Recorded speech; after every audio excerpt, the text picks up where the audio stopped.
Formal nang hiniling ng ACT Teachers Party List na imbestigahan ng Office of the Ombudsman ang isang kongresista kaugnay ng umano'y flood control projects na umaabot sa bilyon-bilyong piso o di kaya'y nananatiling ghost projects. Si Crystal Ramezares para sa 13 sa tanghali, live. Crystal.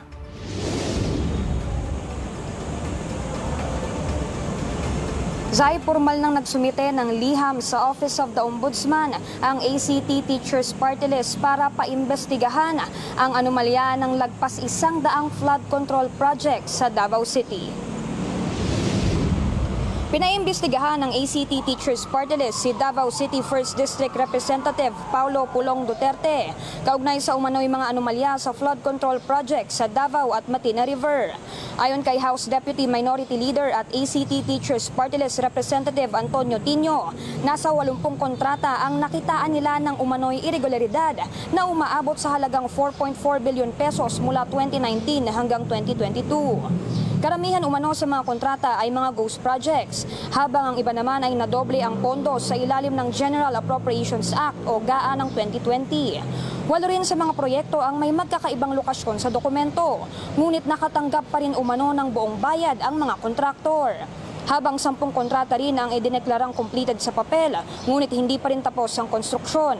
Sangkot rito ang pinakamalaking kontraktor na Genesis 88, kung saan malapit umano ang may-ari sa pamilyang Duterte.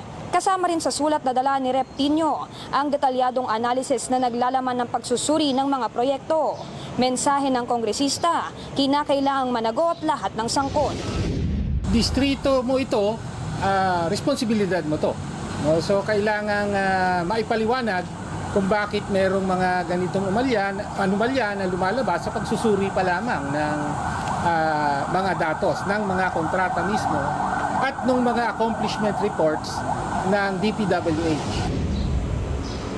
Zay, dagdag pa nga ni Representative Antonio Tino, dati na raw nila itong idinala sa ICI.